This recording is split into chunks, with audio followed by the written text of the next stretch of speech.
Quand nous sommes enfants, nous aimons nous faire peur. On aime que l'on nous raconte des histoires qui nous tiennent éveillés le soir.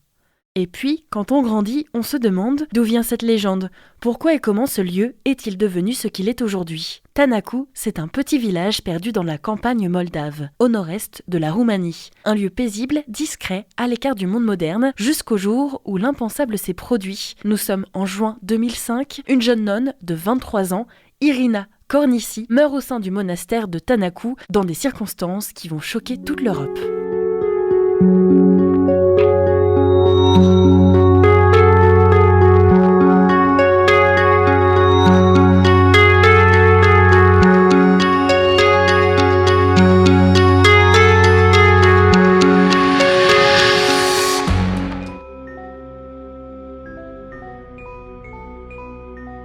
Bienvenue dans Phénomène sur Westrek Radio, votre émission qui décortique les mystères et événements les plus intrigants de notre civilisation. Pour cette deuxième saison, je vous emmène dans l'exploration de 31 nouveaux phénomènes durant ce mois d'octobre. Irina avait rejoint la vie du monastère quelques mois auparavant. Ancienne orpheline, elle cherchait un refuge, la paix, peut-être même un sens à sa vie. Mais rapidement, son comportement est jugé étrange. Elle parle toute seule, crie sans raison apparente et dit entendre des voix. Au monastère, et en 2005, on ne parle pas de maladie mentale, on parle plutôt de possession démoniaque. Le prêtre orthodoxe local, Daniel Petru Corogeanu, âgé de 29 ans, est rapidement appelé. Il prend alors une décision radicale, pratiquer un exorcisme sur la jeune femme. Avec l'aide de 4 nonnes, ils attachent Irina à une croix de bois, lui enfoncent un bâillon dans la bouche pour faire taire ses démons et la laissent sans eau ni nourriture pendant près de 3 jours. Irina meurt le 15 juin 2005. Officiellement, la cause du décès est une déshydratation sévère et un choc cardio-respiratoire. Quand la presse découvre l'affaire, c'est un scandale.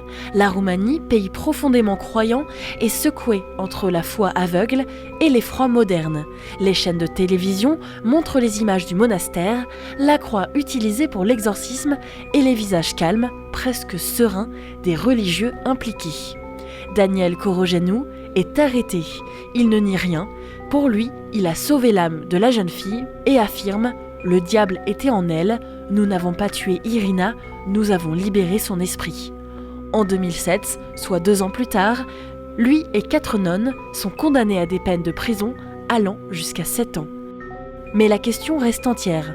S'agissait-il d'un crime de foi ou d'un drame causé par l'ignorance et le refus de la médecine moderne ? En 2021, le prêtre, Daniel Corogeanu, a été libéré. L'affaire de Tanacu n'est pas qu'un fait divers. Elle interroge, notamment sur les frontières entre croyance et folie, sur les limites du pouvoir religieux et sur ce qui arrive quand la peur prend le dessus sur la raison. Aujourd'hui encore, certains habitants du village pensent qu'Irina était réellement possédée. D'autres parlent tout simplement d'un meurtre. Mais tous s'accordent sur une chose, depuis ce jour, Tanacu ne sera plus jamais un simple village de campagne.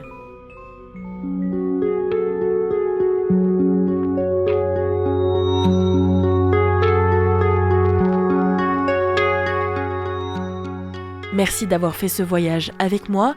Je vous emmène prochainement à la rencontre d'autres phénomènes sur Westrek Radio.